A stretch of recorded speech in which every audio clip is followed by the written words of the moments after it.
जिस बात की बहुत लंबे समय से प्रतीक्षा थी, वो बात कल सुप्रीम कोर्ट के मुख्य न्यायाधीश के कंठ से आ गई।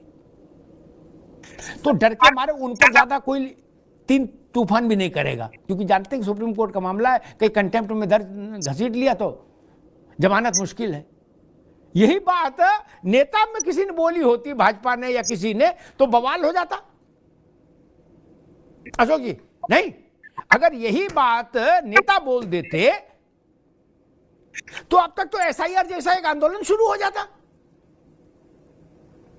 और कहा जाता है एक धर्म को टारगेट किया जा रहा है। अशोक जी, कम से कम सुप्रीम कोर्ट पर कोई आरोप नहीं लगा सकता कि एक धर्म को टारगेट कर रहा है सुप्रीम कोर्ट, नहीं ना? जी साहब जी, इस देश का कोई ऐसा राजनीतिक दल मुझे तो नहीं याद है जो घुसपैठियों का समर्थन करता हो या घुसपैठियों को देश में रहने की वकालत करता। यहाँ पे मुफ्ती साहब ने भी विरोध किया, मैं भी विरोध कर रहा हूँ और सुप्रीम कोर्ट के आदेश का मैं स्वागत कर रहा हूँ और सरकार के हर उस कदम का स्वागत हम लोग करेंगे जिसमें जो भी विदेशी घुसपैठिए हैं उनको बाहर निकालने का कार्यक्रम जो भी सरकार करेगी उसका स्वागत हम लोग करेंगे। साफ गोई से कह रहा हूँ, पॉलिटिकल बयान नहीं।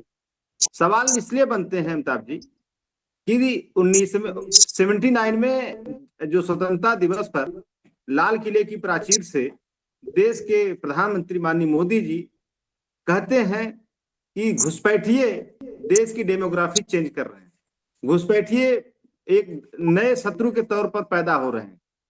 तो देश के प्रधानमंत्री का बिल्कुल बेचारगी झलकती है। ऐसा लग रहा है कि देश के प्रधानमंत्री के हाथ में कोई पावर नहीं है, कोई उनका नियंत्रण ही नहीं है देश के सीमाओं पर, न तो देश के अंदर न तो देश के बाहर। और प्रदेश के मुख्यमंत्री जी के साथ भी यही बात है, 9 साल से हैं ये, 11 साल से हैं। तो लगता है कि ये लोग निहत्थे हैं, बेचारे विपक्ष में बैठे हुए हैं, न इनके पास कोई एजेंसी है न कोई इंस्ट्रूमेंट है। घुसपैठियों को रोका जाए, घुसपैठियों को डिटेक्ट किया जाए, डिटेन किया जाए या डिपोर्ट किया जाए, कुछ नहीं, बेचारे एकदम निहत्थे हैं, कोई कुछ नहीं इनके पास है। आपने विदेशों का एग्जाम्पल दिया, अमेरिका का और तमाम, बिल्कुल सही बात है, आपने 100% सही बात कही। विदेशों में घुसपैठियों पे काम होता है, वहां की सरकारें काम करती हैं। हमारे यहाँ घुसपैठियों पे काम होता है, काम नहीं, काम तमाम होता है। यहाँ तो बुरहान वानी को लेके घूम रहे हो 5-5 लाख लोग, वहां ये सब इजाजत नहीं है कि बुरहान वानी को मारे तो जुलूस निकालो ना, वहां का अमेरिका में इजाजत है। मैंने एक बार अमेरिका का आ रहा अशोक एक मिनट, मैंने एक बार जब ये उत्तर प्रदेश में कुछ एनकाउंटर हुए या तेलंगाना में किसी राज्य में हुए तो विवाद हुआ, तो मैं जरा जैन साहब चला गया अमेरिका का देखने कि यहाँ वहां की तबीयत देख ले क्या है।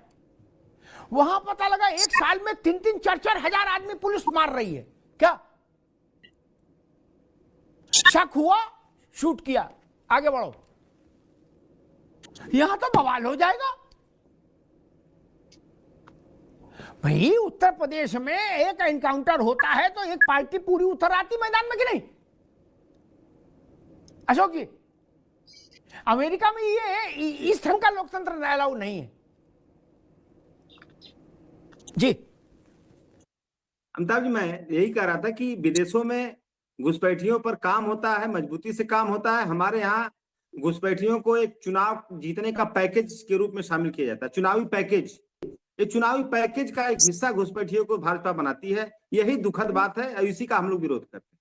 आपने एनकाउंटर की बात किया जी। अभी आज लोकसभा में हमारे सांसद जी, आजमगढ़ के सांसद धर्मेंद्र यादव जी ने कप सिरप माफियाओं का जिक्र लोकसभा में किया और बताया कि बनारस में, जो कि बनारस धार्मिक, आध्यात्मिक और आस्था के केंद्र के रूप में जाना जाता था काशी, उस काशी को नकली कप सिरप के लिए जाना जाता है। वो भी नकली कप सिरप माफिया मुख्यमंत्री जी के स्वजातीय लोग हैं, जिनकी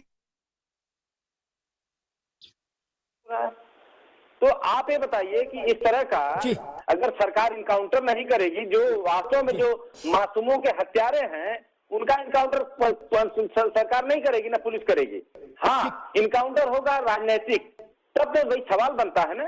अगर इन जो कप सिरप माफियाओं में से 2-4 लोगों का इनकाउंटर हो जाता तो हम लोग बिल्कुल नहीं आवाज उठाते भाई। ठीक है, देखिए तो मासूमों के हत्यारे, ऐसा इनका अंतर जनपदीय, अंतरराज्यीय, अंतरराष्ट्रीय नेटवर्क बना है। करोड़ों रुपए की गाड़ियां गिफ्ट की जा रही हमारे बगल वाले